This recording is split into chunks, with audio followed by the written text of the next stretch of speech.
Hello everyone, Derek here with Get Lost Trails. Welcome back to the channel. Today I am coming to you from the Tonto National Forest here east of the Phoenix area. Going to take you around, show you a few things from Apache Junction, part of Apache Trail, Canyon Lake. Then we're going to pick up a back road, head up towards Roosevelt Lake, make a quick trip over to Globe, and then continue on around down towards Superior.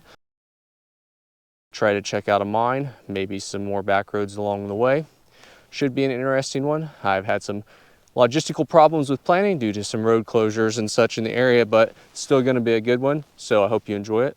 In addition to that, we'll take a quick look at Tonto National Monument while we're up near Roosevelt Lake, and I'll show you some highlights of my hikes up to Tortilla Ranch, Boulder Canyon, and Peralta. There will be separate videos for each of them in more detail if you're interested in that. There's a lot to do in this area. I touched on many of them, but I'm sure there are some things I overlooked. Whoa, that was a long intro. I knew it would be. Thanks for sticking with me through that. There's a lot of content in this video, so if you're not interested in something, be sure to take a look at the chapters. This video is going to start up at the Fish Creek Hill Overlook on Apache Trail. Well, it won't be too much further, and we're going to find the pavement comes to an end. Shortly thereafter, we're going to find the roads closed. Unfortunately, a portion of this road suffered some severe damage with flooding and monsoon season a few years ago. Still hasn't been repaired, although I believe there is a repair in the works for it.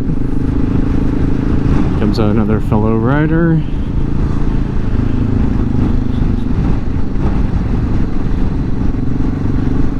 This road is unsurprisingly very popular with motorcyclists. It is probably one of the curviest roads I have actually ever driven on. Some of the sharpest curves for sure.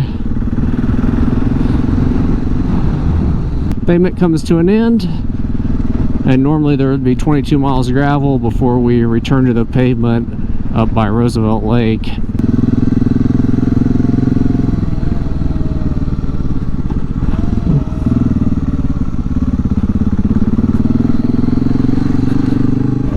Yeah, the road is closed. That would be where we would normally continue.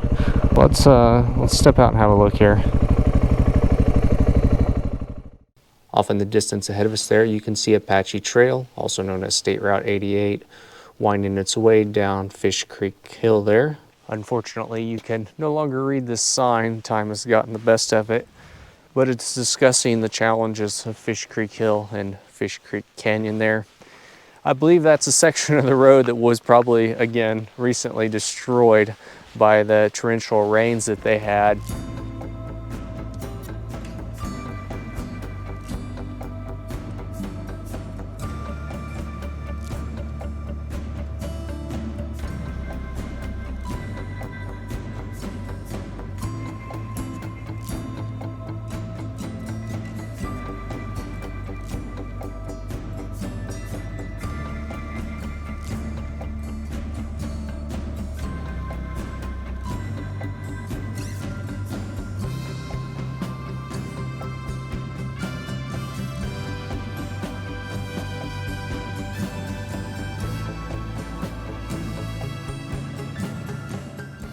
Pretty neat.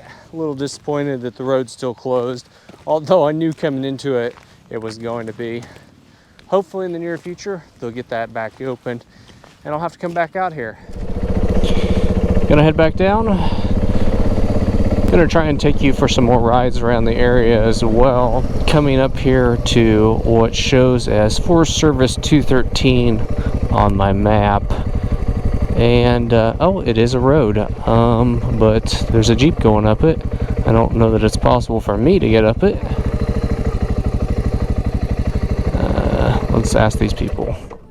How's it going? Are you guys getting ready to hike up this? We were thinking about it, but you haven't been up it before? I have not. Okay. Well, it shows as a road, and that Jeep just went up it, but I'm like, I don't know that I want to go up it. I don't know how crazy. You stalled 20 feet up the road. What's that? You stalled 20 feet up the road. He did. Oh, you just got to give it a little hell. Yeah, I think it's like designed or It's probably too. It just already looks too rough for me. I don't know. I didn't walk up there and see, but it may just be that one spot. But who knows what you get into? Maybe I'll walk up here and have a look at it. can drive to Tortilla Ranch, but as you can see, sections of it are pretty rugged. Looks pretty technical for me.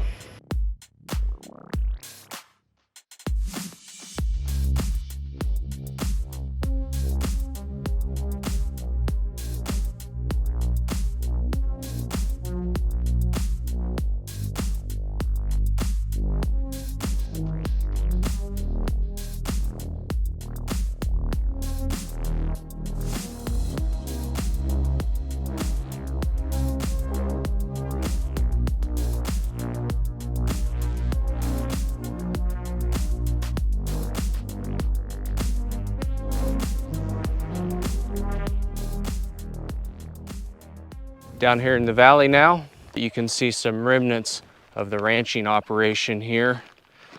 What looks to be a watering trough for cattle. And those metal structures there, I'm guessing they were shade supports or something probably. On the opposite side of the road from the main ranch structures, there's several animal pens there still remain. So while Forest Service 213 is a road open to motorized travel, it looks pretty rugged. I mean, just right there off the start, there's some pretty big rock shelves you gotta get up and some tricky spots to get through.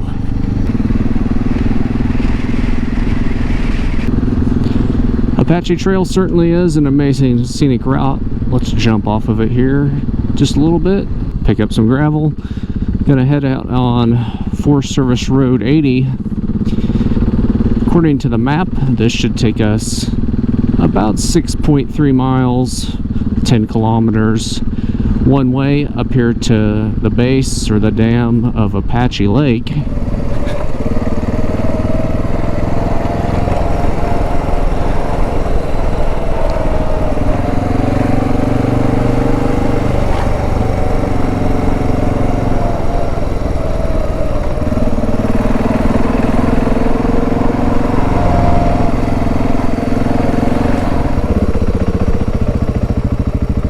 I guess we've run into a dead end. We won't be going to Apache Lake. The road is closed. I mean, I think it's not chained. I don't think it's locked, but I'm not sure. Yeah, this is the end. We didn't go very far at all. Unfortunately, right at 1 kilometer from the pavement, we ran into some gates I wasn't expecting. Those were not on the map, and I didn't see them on the satellite map either. I'm not sure if they're new or what.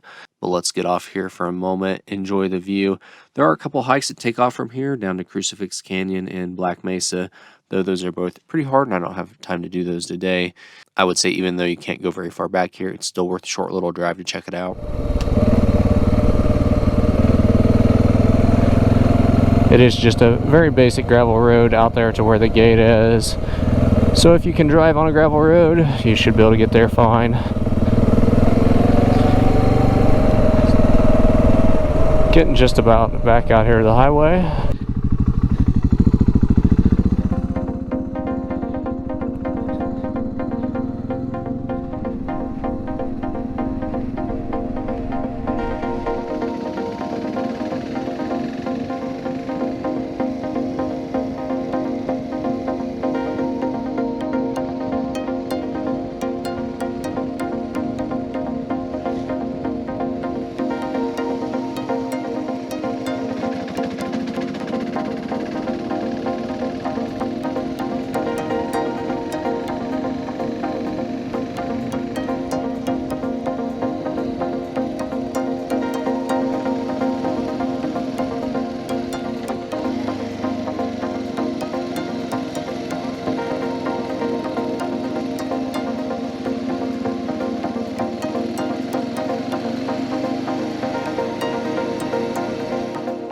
Have a quick look around Tortilla Flats. Pretty quiet here this morning. Nothing's quite opened up yet.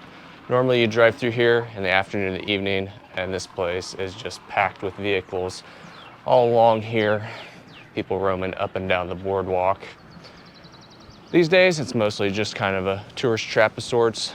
Restaurant, saloon, hotel, a little gift shop and grocery store. Tortilla Flat, as we know it today, started out as a stagecoach stop in the early 1900s on the Apache Trail, a result of development from the Salt River Project. Though this area has been inhabited for a long time, originally by the Vapi people, Spanish expeditions arrived in the 16th century seeking gold in the Superstition Mountains. Most of the residents left town in 1942 after it was badly damaged by a flood. What we have left today is considered Arizona's smallest official community, with a village post office and a population of 6. It really is just a commercial operation ran by RTDK management. Most of the original buildings were burnt down. What you see here today is a 1980s reconstruction. Located in what used to be a historical school location here is a neat little museum. Probably one of my favorite parts of Tortilla Flats, the less tourist trap part of it. It's not very big, but it does have lots of stories and neat displays here about the history of Tortilla Flats and the general area. Now, I really doubt if this is an original building, but at one time there was a school here. Kind of neat that we can come here and learn a little bit about the history of the area.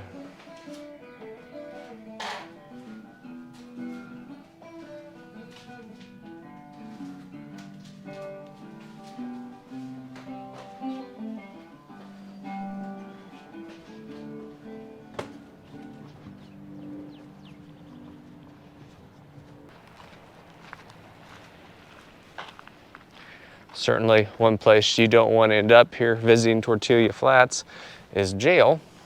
It's a little recreation thing. You can actually go lock yourself in there and try to break out. I think we'll skip that, get back on the road. My GPS is getting mad at me anyway.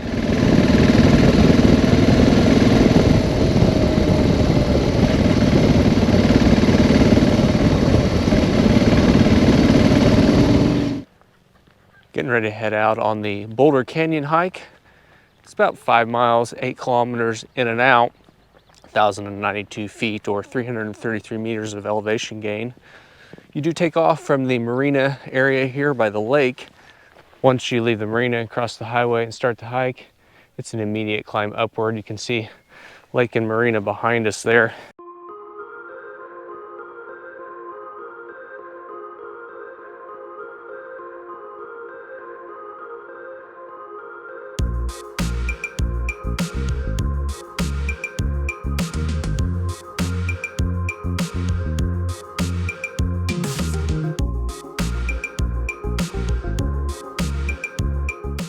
About 1.7 miles, 2 3/4 kilometers into the hike, you reach the high point here at about 2,270 feet of elevation, 692 meters, offering a pretty great view behind us there, down at Canyon Lake. If you don't have a lot of time or a lot of energy, this is probably be a good turnaround point for you. I'm going to continue working my way across the ridgetop here.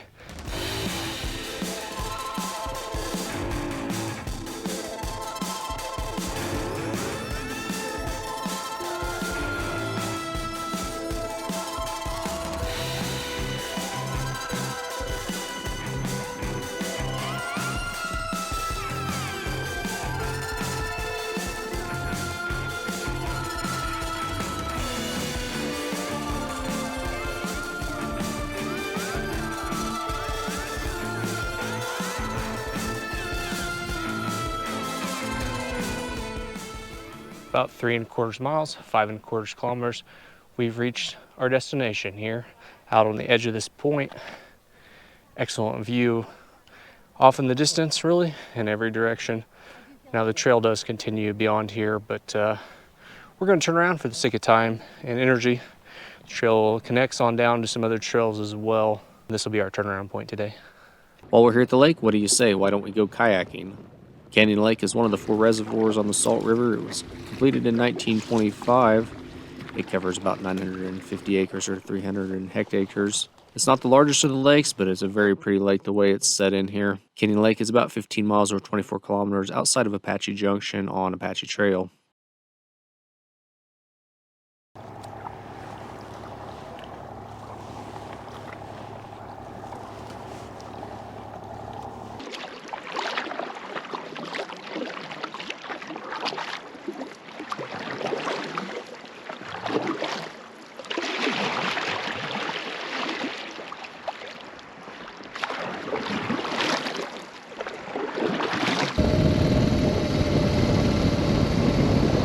Such a neat area up here. That Boulder Canyon Trail offers great views, very rewarding hike. And I highly recommend kayaking on Canyon Lake if you get the chance. It's pretty neat to go paddling along those rock cliffs. Let's head on towards Apache Junction and check out the old ghost town of Goldfield.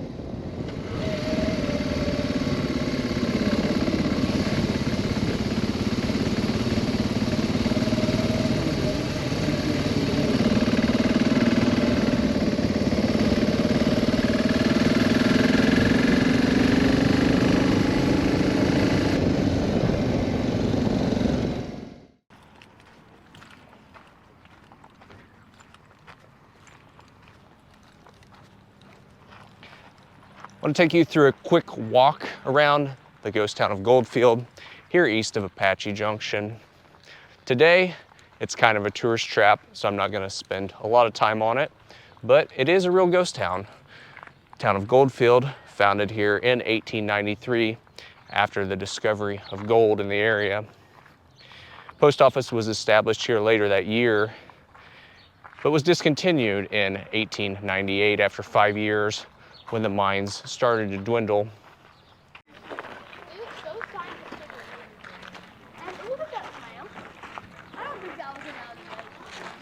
The town saw some resurgence in the early 1900s, but it was eventually abandoned around 1926. In 1984, a couple bought this, turned it into the commercial property that we see here today. Surprisingly, many of these buildings are original or restored or at least period correct. Scattered around the town are some remains from the gold mining era. This is more of the stuff that interests me than the gift shops. This big old Ingersoll Rand compressor here with this AC motor on it. Big old lathe behind us, which would have, I'm sure, been used to making machine parts here for the mine. And this, kind of an odd piece to be joining them. It's a typesetting machine. It would have been used to print newspapers or materials or whatever they would have been printing here. This is the mill building, or what remains of it, or possibly a replica, who knows, but you can see the tracks running across there. Would have carried ore cars, dumped it into the top there. Ore would have been crushed, worked its way down using gravity.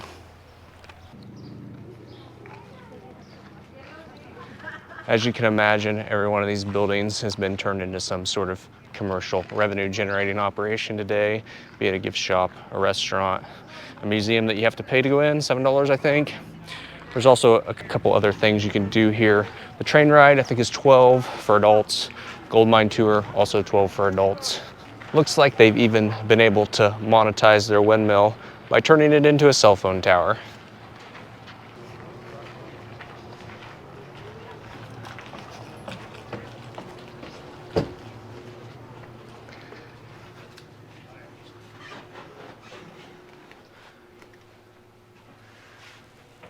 Wouldn't be surprised if I burst into flames.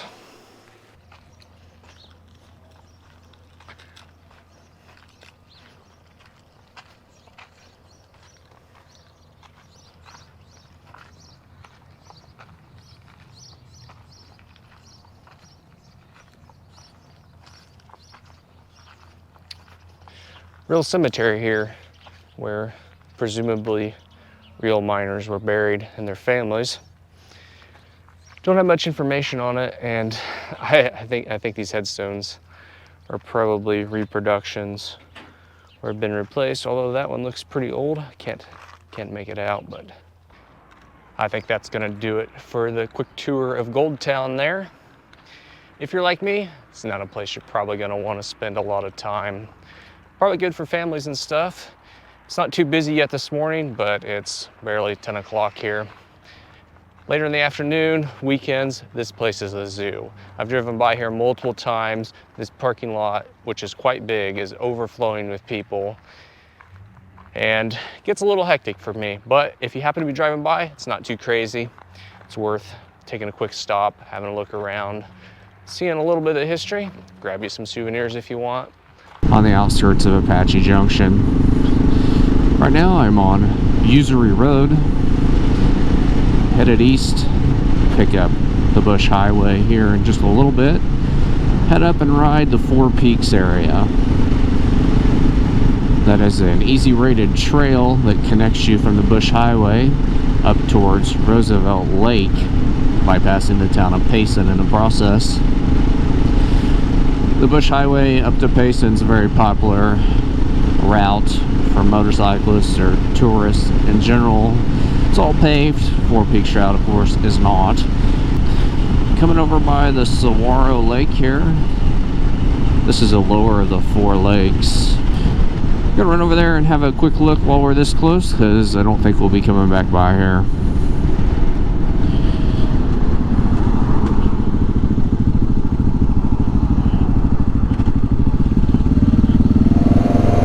This is Saguaro Lake. It's located about 30 miles, 48 kilometers outside of Mesa, Arizona, here east of Phoenix. Covers 1,264 acres or 512 hectares. It is the lower of the four lakes on the Salt River. That's going to do it for this quick look at Saguaro Lake. Going to head on up to the Four Peaks area and get out on the trail. Got to get on the 4 lanes here for just a little bit. Continue on 87 north towards Payson. Though we won't be going that far.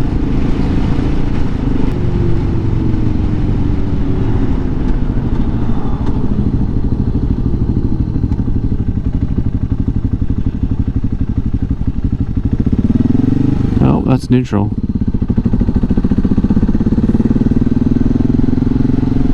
Turn off the Bush Highway there, pick up Forest Service 143. There's a few staging areas on up and through here and several side roads as well. A network of roads, really. Some of them are more challenging than the route that we'll be on today. Not too far into this yet, but if most of it's like this, it should be a pretty fun time. Initial impressions are, it's just a Forest Service road, really. It's got some embedded rocks, as you can see. Truthfully, the biggest problem is the washboards in places.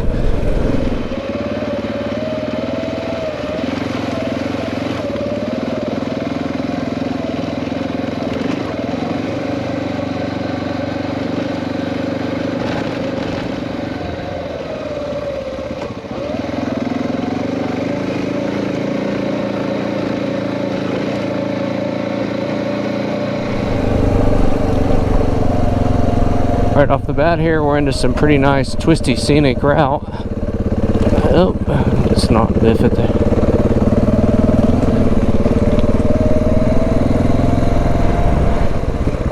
It's funny, all of a sudden you hit a paved thing, just for that wash, I guess.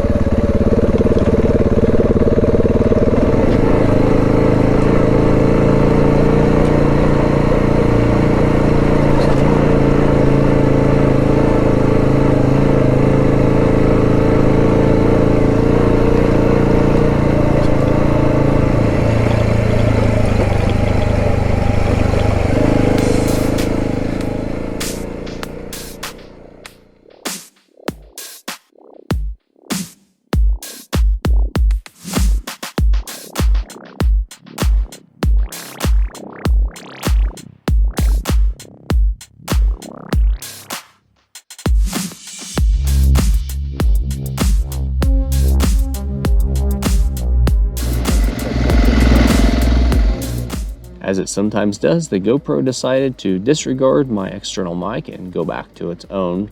So here we are after the fact, getting ready to turn onto an optional in and out side route that in the end I probably wouldn't recommend unless you're pretty adventurous. It got kind of rough and technical. It's not nearly as well maintained, or maybe not maintained at all compared to the main route that I'm on. On the Garmin, this shows as El Oso Road here, which is also the main route that I would have continued on and will continue on in a little bit. This is kind of a mesh of a network of roads that the naming doesn't seem to make a lot of sense at times. Just came off of what is noted as Pigeon Spring Road there on the Garmin. Gonna head up here a little ways though and check it out. does offer some nice views, but again, it's kind of tough. All right, guys, some of this has got some erosion problems.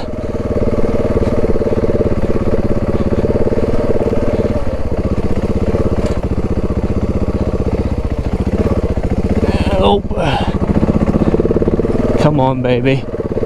That's got a rock problem.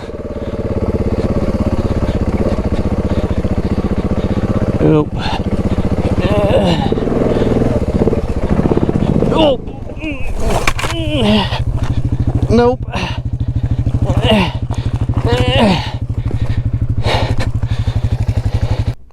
Alright guys, I've got the bike set back up. I didn't record all that for you. It wasn't too bad, not as bad as it looked like it might have been considering where I landed, laying in that wash. That's what happens when you're not committed. I went straight up that rock and probably, I'm betting I lifted the front wheel off the ground. Of course, I don't know. Maybe if I go back and look at the video, I can tell. But anyway, I ended up over there. I should have went right around the edge of it. Of course, processing that all really fast and concerned about sliding off into that, I went straight up that and I think launched it probably. Now I got to get it out of here. That may be a little interesting too.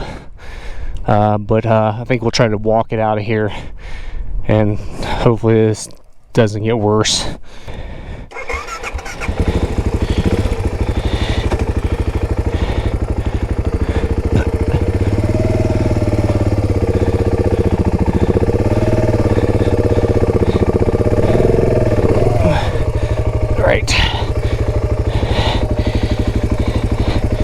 Now what I'd like to do is get that front wheel down in there actually.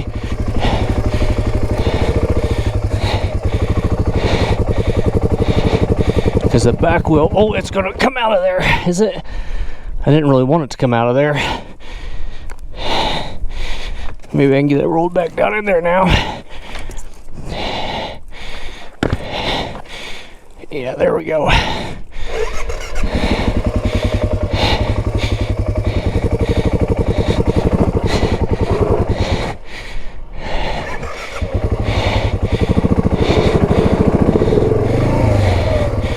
And now we dug a hole.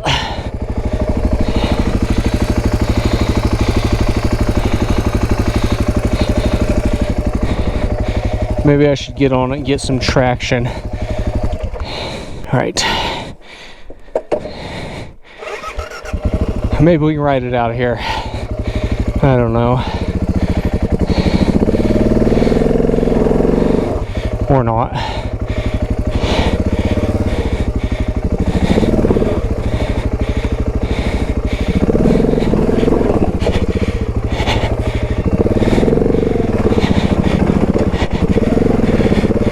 Oh, all right, we're back on the go. That was a little rough, but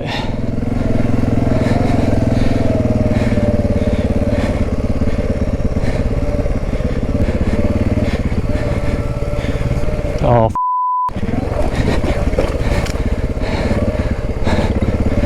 this route's definitely worse than the other.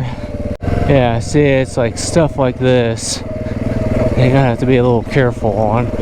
Try to stay over here. Maybe I can get up that.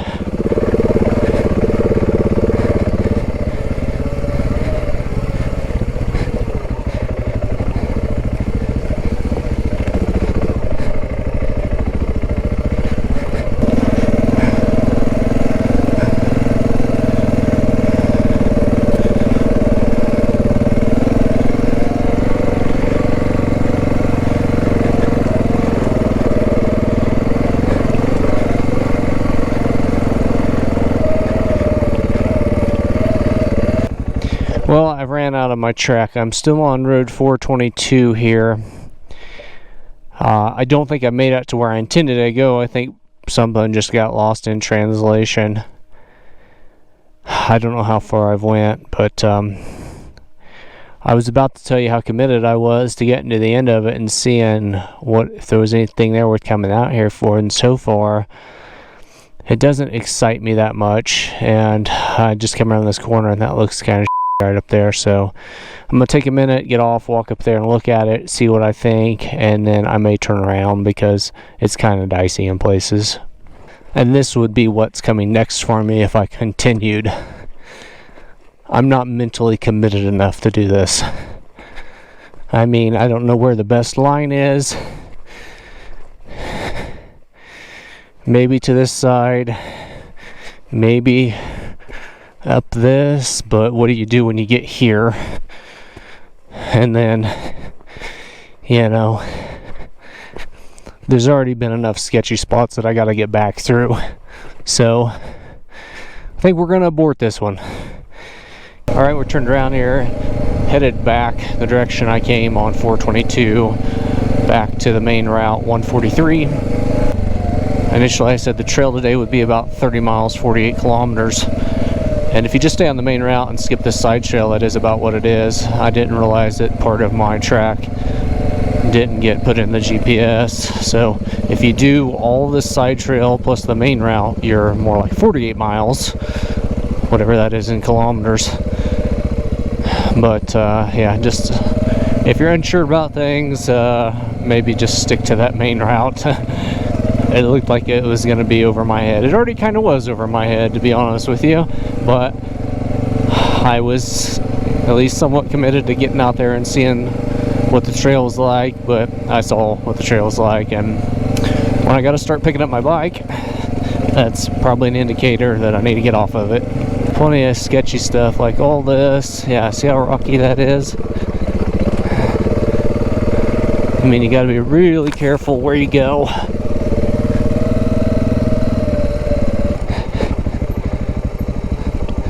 Let's get across this maybe.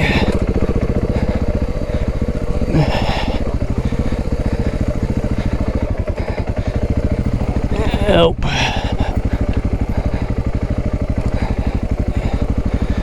Let's get over here. Let's see if we can try to get this line over here. Not bad, actually. That wasn't bad. Yes. This is where we committed to the crash last time. Let's see if we can... We're just going sitting down for this one. There's no policy that says you gotta stand.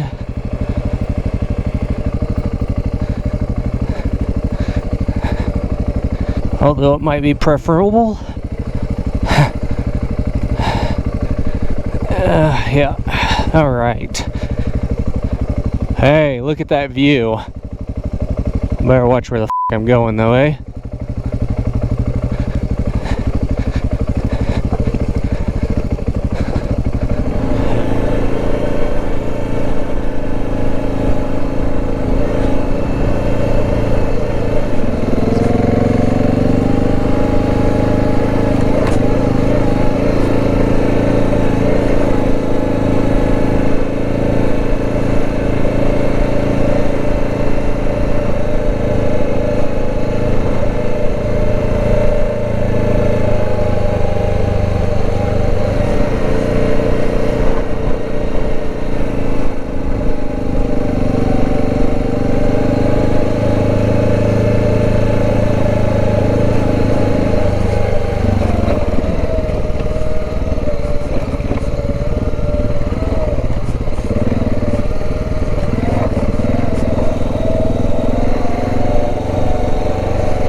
Back down here to the 143 route, easier route.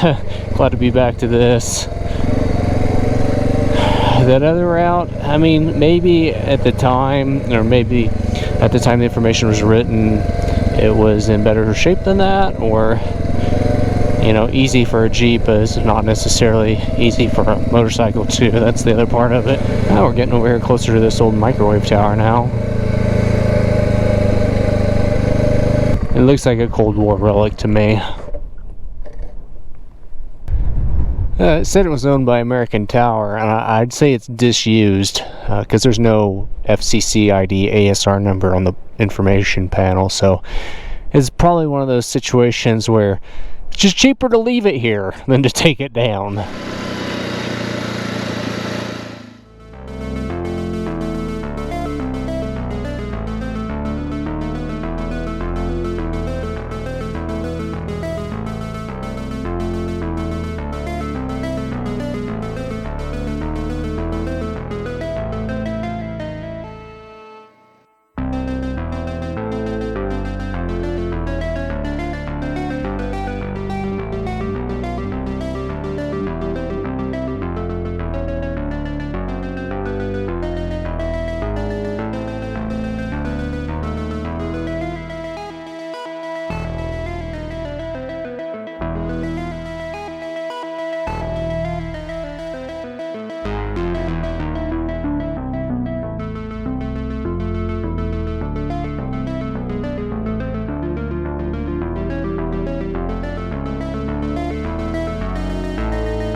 This isn't part of the road, as you can probably tell. I knew that when I headed up it, but I was expecting to have a good view up there, and I definitely was rewarded with one.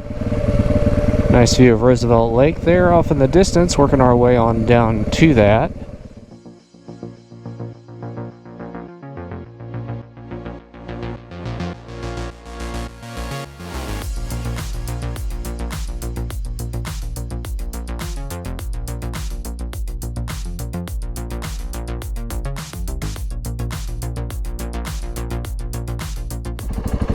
Coming off of Forest Service 143 there, the Four Peak Trail, as I called it. I don't know if that's really the name of it, but that's the name of the area you start on at the south end. Just making a quick hop across the highway here to A+ Crossroad. Seems like a weird name for a road, but yeah, this will take us in around the north side, the east side of Roosevelt Lake. Well, it would have taken us around the east side of Roosevelt Lake. Is it not open? I don't know. Good question. So there was a road closed sign, and it's because of this water situation here. But yeah, we're not gonna let that stop us, are we?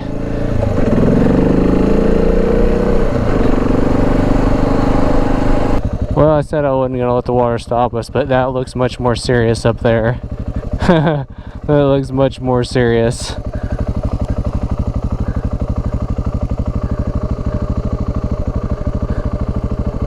Yeah, that's a bigger deal. Okay, abort that. We're going to have to find another way. Back across the water we go.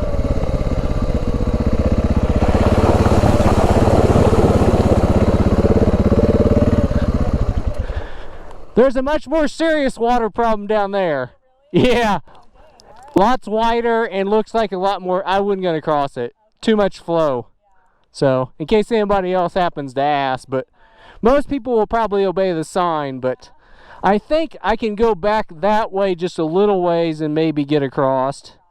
Yeah, looking at my map here, but yeah, the one way we saw was like by the dam and then it goes kind of around. Yeah, that's the way I'm wanting to go, but I just came straight across the highway from that other road. I'll figure it out. Thanks. Yeah, have a good one. Yep.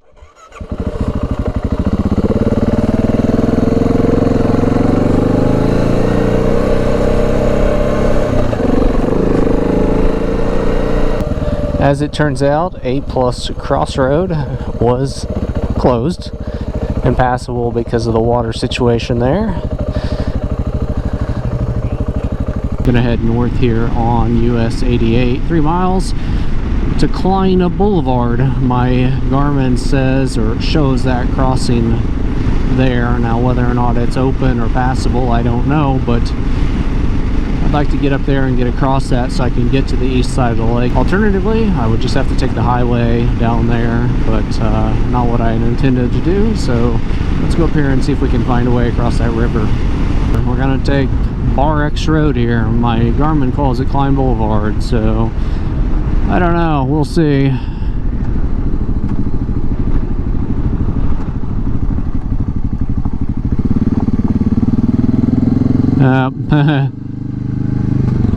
Same problem, unfortunately. Is it open or is it? The road's washed out, I bet. We'll ask these people.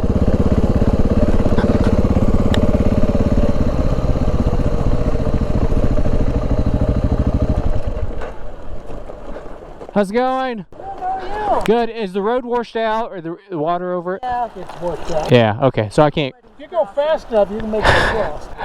I don't think, if it's got this much flow going across it, I don't think I've... Not only this, there's another one flowing over there that's going. Yeah, I just tried to cross at the next one down, which was, whatever, a cross plus, yeah. Yeah, I crossed the first one, and then I got to something that looked more like the, yeah, okay. Nobody's crossing it. So, is there any way, or do I have to go to the dam? You're probably going to have to go to the dam. Yeah. Because there's no bridges across it anywhere? Okay. Be done in about 2 years. Okay, well that foils that idea. I'll just have to take the highway down to the dam and go back there if I want to go back there. I suppose if you get some pontoons on the side and give her hell, you can probably ski across. Yeah?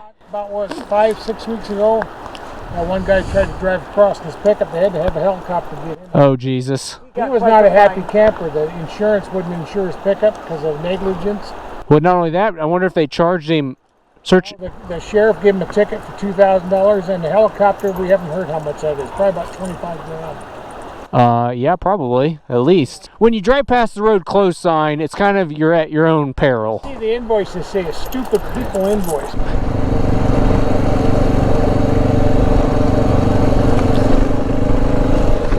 Well, we are on to Plan C. That is... maybe abort most of that. Driving along the Theodore Roosevelt Lake here, the largest of the 4 lakes on the Salt River, covering about 21,700 acres or 8,700 hectares. It was the first one built. It is named after President Theodore Roosevelt, who was the one who initiated the project. Coming up on the Theodore Roosevelt Lake Bridge here, this was completed in 1992.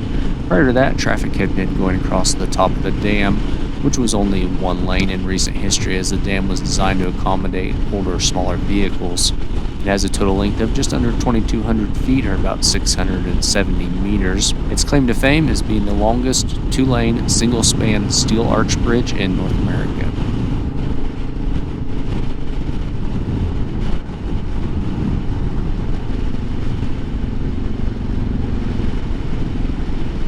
So 88 west here, that would take you down to Apache Junction if it were open, but we know it's not, so you can go this way to get to Apache Lake, which is the lake just below Roosevelt here, but beyond that the road is closed. We're not going to go that far, I don't think. I wasn't planning on it. 12 miles, but gonna go down here and have a quick look at the dam though, at least. Inspiration Point Overlook. Are you feeling inspired?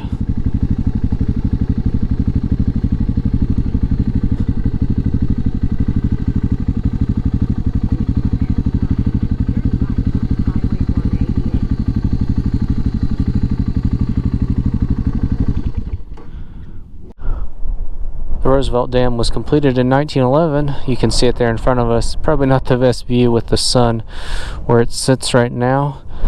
You'd think you could find some easy facts like how tall the dam is, how wide the dam is, but those are nowhere to be found. So maybe I can research this later for you. But I believe electricity is generated from this dam as well. You can see some power lines coming into it there. Roosevelt Lake Visitor Center open Monday to Friday. Seems like a weird time. You'd think they'd be open for the weekends. I don't know. Today's a weekday, but let's run in here and see what there is. I wouldn't mind grabbing a beverage. And there's motorcycle parking somewhere. Visitor Center. restaurant and bar, I wouldn't mind just grabbing supper. Let's pull in here to the visitor center. It's closed, or it closes at 4:30. It's 2 minutes past that. Okay, they got great hours here.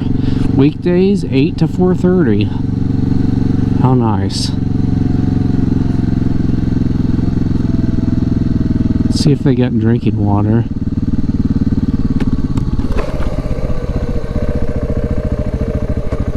I don't know. Let's see if they got a water fountain. Looks pretty closed, doesn't it?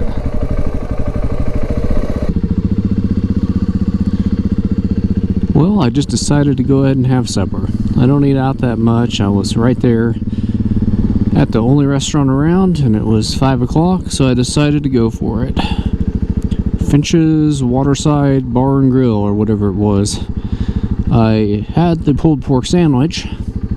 It's not what I ordered. I ordered the beef brisket sandwich. Ended up with the pork sandwich, which was pretty good. The brisket cost like $2.50 or $3 more, so I was kind of annoyed about that, but no worries. You know me, I went and got my money back. I got the difference back. They were like, oh, we'll make you a new sandwich. I'm like, no, don't do that, because you'll just throw that away. Just give me the difference. It's not a big deal. I mean, I'm sure some people would have just ate the difference, but I wanted to eat the sandwich and have the difference, so that's what we did. Gonna continue on past Roosevelt Lake here, go over here and see if we can find a place to camp. There's several options for dispersed camping over there. Several developed campgrounds around here as well. Of course, I don't want to pay for camping, and I don't want to stay in a developed campground necessarily. We are going to be going right by Tonto National Monument here momentarily as well. I'm not sure exactly what all that entails, but we might pull over and have a look at the signage. Cliff dwellings. It involves cliff dwellings. I don't know if it's something you visit or what. It's probably closed if it is.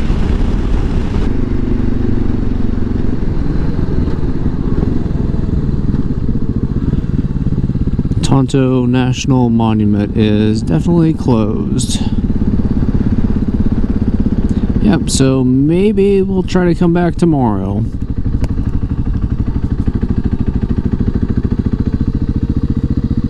Pulling off on J-Bar Road, Forest Road 449.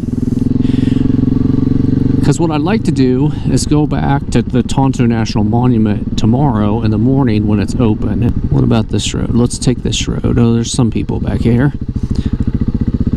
2084. Yeah, I'm sure the van people wouldn't mind if I join them or see what's back in here. I'm sure there's plenty of space. I think we've landed for the night. Found me a place to set up camp. Just pulled off of that trail there a little ways. Should work out pretty decent. No view of the lake, but a guy can't complain. It's been a nice day, interesting day. Had a few little detours, a few hitches here and there. A few more scratches on the handguards, but it's all character, right? Gonna set up my tent, get camp arranged, settle in for the night, and we'll talk to you in a bit. Good evening from the Tonto National Forest here near Theodore, Roosevelt Lake. The day has wrapped up. You can see I'm in the tent for the night, getting ready to go to bed before long, but I just wanted to recap the day a little. Definitely enjoyed that drive up here. Forest Service Road 143, I believe it is. It starts out on the south end as Klein Cabin Road, ends up as El Oso Road, and there might have been a few other names on it in between there as well. But definitely a pretty decent drive, fairly easy for the most part on that main route. I mean, some of it is kind of steep, but it's manageable with anything that you can drive on gravel pretty much. I mean, a stock SUV. Now that side road, a little hairier. I don't know if it's gotten worse. The other roads probably maintained some, I'm guessing. That side road though had some pretty bad erosion in areas, which led to some large rocks being exposed, some bad ruts, and combine that with the steep nature of it, I just wasn't cut out for it. But it was neat to get out there and try it a little bit and see what it was like. Maybe I'll revisit that someday in the future, who knows. It'll all be one video for you, but I'll see you in the morning and pick up where we left off. Well, good morning. I think the sun has finally come up. Let's see.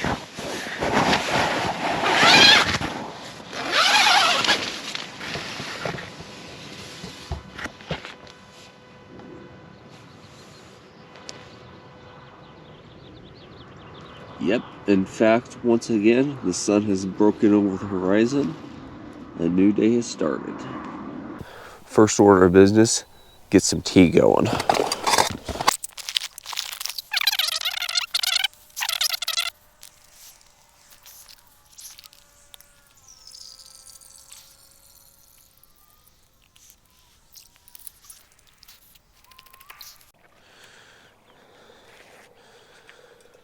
Took a while, but I finally have some boiling water.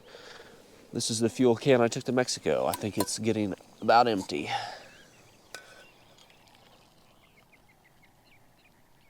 Well, it's turned out to be a really nice morning. Warmed up good out.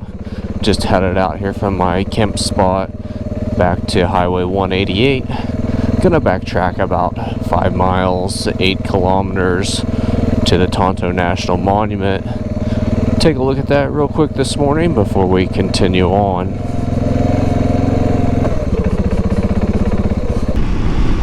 Getting almost to the turn here for the Tonto National Monument. Some old cliff dwellings. Be interesting to see what time period these are from. Take a look at them. I don't think it's too far up the road. I do see.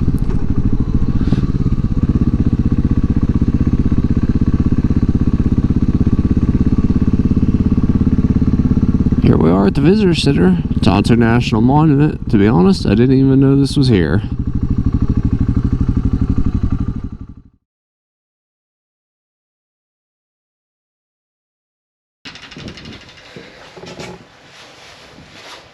If you want to watch the movie, you press the red button. Do you think they made it big enough so you wouldn't miss it? 20 minutes. On a logo in the shape of an arrowhead, National Park Service. Oh, great. It's got audio Star here. Stream National Monument east of Phoenix. It is both a desert Yellow wildflowers quiver in a breeze. and a forest. Huge I get that it has to be ADA Ancient Saguaro compliant these cactus days, but march this across whole the broad flanks of describing the valley pictures on and the into screen is mountains. pretty distracting for me. Higher slopes are covered by juniper and pinyon Also, the pine. TV is about a half an inch out of level, which is really In the bothering Tonto me. Basin.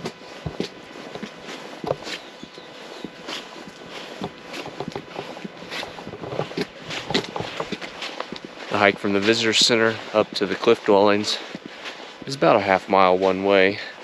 350 feet elevation gain across that.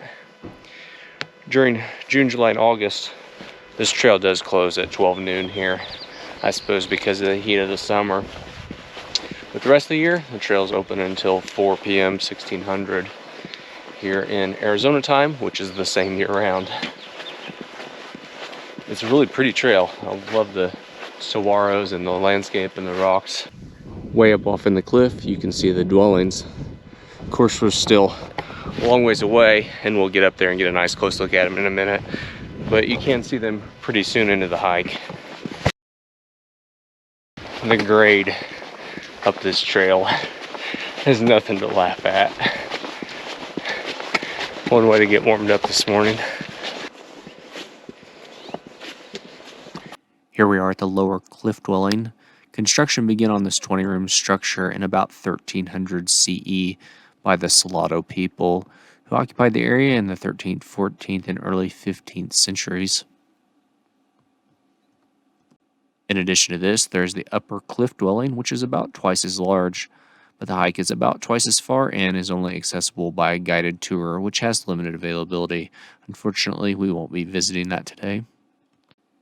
Tonto National Monument was created in 1907 to help protect the archaeological site. In the 1940s, the Navajo Mobile Unit of the Civilian Conservation Corps, or the CCC, was sent to the site to help do stabilization and restoration work. In 1989, the upper and lower ruins were added to the National Register of Historic Places. All in all, I'd say it's a pretty worthwhile stop, a neat piece of history. Doesn't take too long to visit if you've got the energy to hike up the hill to see it. There's an entrance fee of $10 per person, but an interagency pass will get you in for free.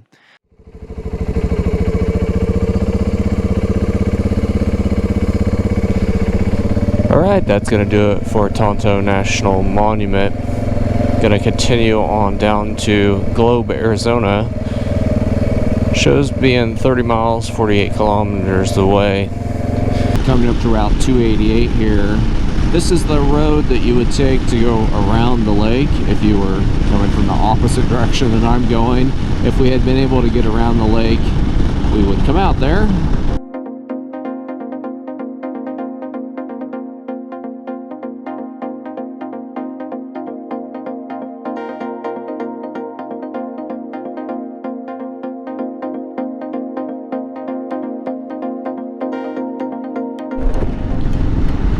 Alright, coming into Globe here, I'm gonna take you to the historic downtown area.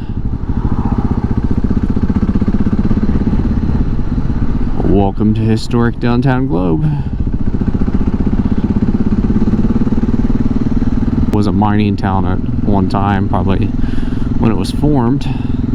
Now it's probably filled with quaint little shops and stuff that attracts tourists. Let's have a little drive down through here.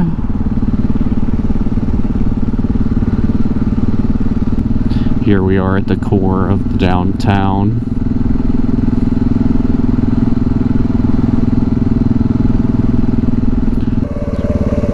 That's kind of a cool building, unique shape, the way it's set in there. It's for sale. It's the old Hill Street School. If you'd like to buy that.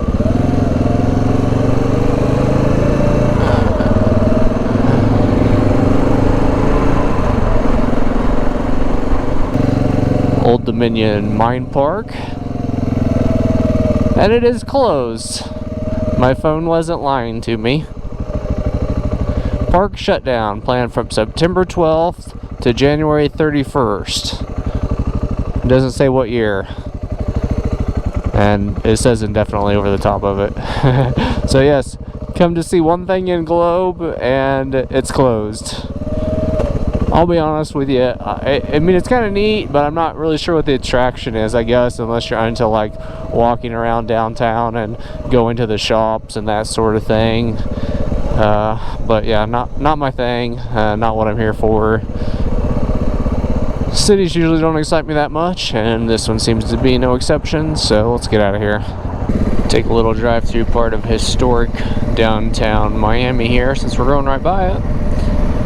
This town is much more in vintage condition, I would say.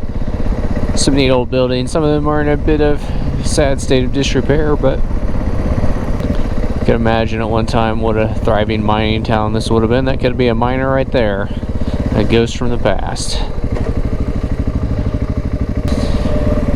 Now you can see a bunch of old dilapidated structures up on the hill here. Good likelihood at one time those would have been inhabited by local miners. Of course, they've since fell into ruins, although it appears some of them may still be occupied up there.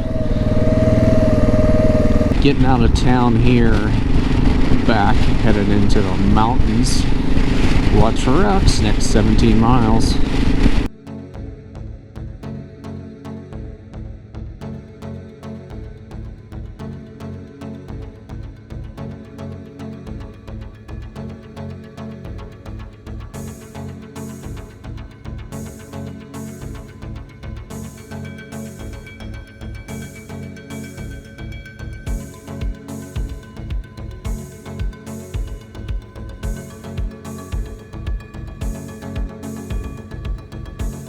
On US Route 60, just north of Superior, you'll see the Queen Creek Bridge.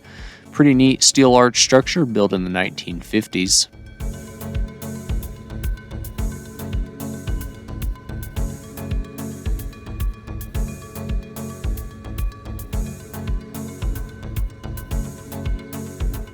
It replaced the original Queen Creek Bridge, which you can still see below it there, constructed in the 1920s, which is listed on the National Register of Historic Places. You can hike to the old Queen Creek Bridge utilizing the abandoned Route 60 from the nearby town of Superior.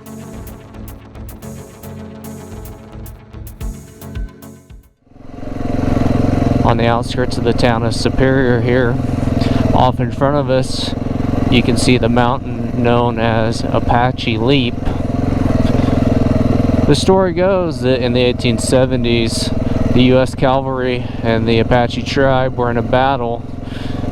The cavalry had forced them over to the edge, and rather than surrender or be taken by the cavalry, the Apache did what they felt was the noble thing and jumped off to their deaths. Gonna jump back on Highway 60 here, continue towards Phoenix. East of Phoenix, outside of Apache Junction here, headed up to hike Peralta Trail. Short drive there through a neighborhood, and then the pavement ends, and back to the desert we are. Looks like it's about 6.5 miles, 10.5 kilometers to the trailhead.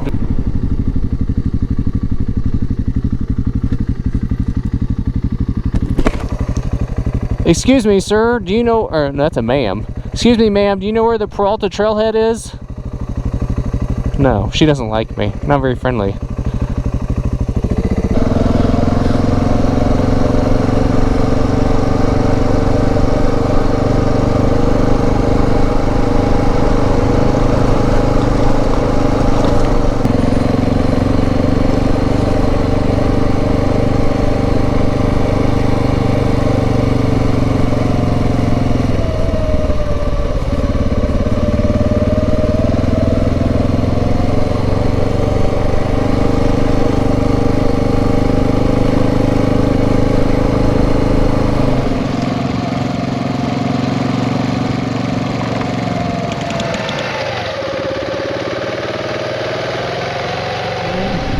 Very pretty drive though, I will say, even if you aren't really gonna hike it. It's a nice little drive.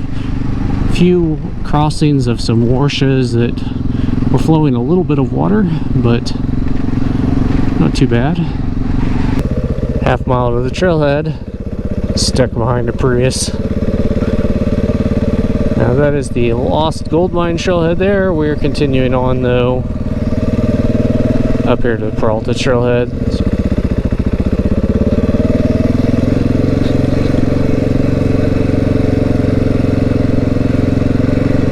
I think I can park right there.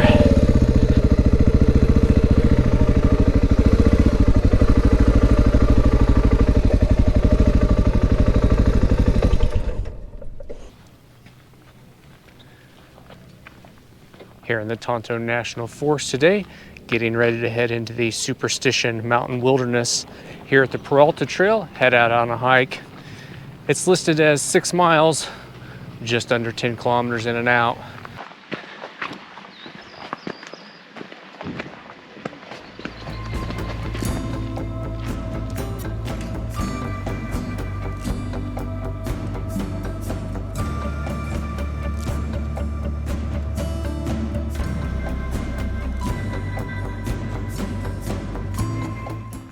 We've reached the saddle here, right at 4 miles, 6.4 kilometers up here.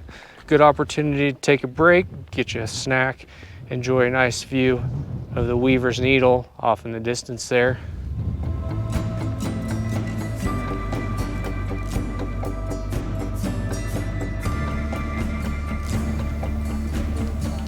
Yes, we're going up this.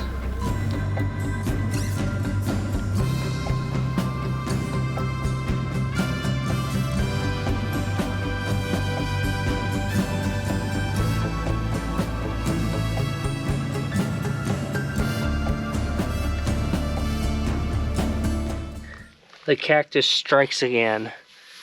These damn things, they hurt. And you just gotta yank them. 1, 2, 3. Yeah. All right.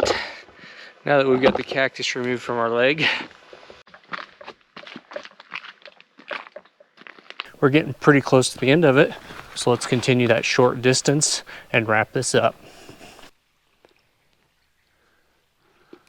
We finally reached the end of the trail here, arriving at this rock grotto formation known as Robber's Roost. Right at 4 miles, 6.4 kilometers. 3 hours, you can see we are right at the end of the official trail. Can't really go any further. If you did, you wouldn't be getting back up here. That's like a 20-foot drop probably, but it's a pretty neat area. Is it worth coming on out here? I don't know, I guess you have to judge that for yourself. A little hard to follow at times, definitely need a map. It is a pretty neat formation. I'll say if you're up for a little adventuring, definitely worth it. If you just have a little bit of time, yeah, it's cool to go up there and see the Weaver's Needle. That's pretty well going to do it for this video. Thanks for joining me, and thanks for sticking with me to the end. There sure is a lot to do here east of Phoenix in the Superstition Mountain area. I recommend you checking out if you're in the region. It's definitely a great place to camp, a great place to explore. If you enjoyed the video, be sure to hit the thumbs up to let me know. Be sure to subscribe if you haven't already so you don't miss my next adventure video. Thanks for joining me, and have a good day.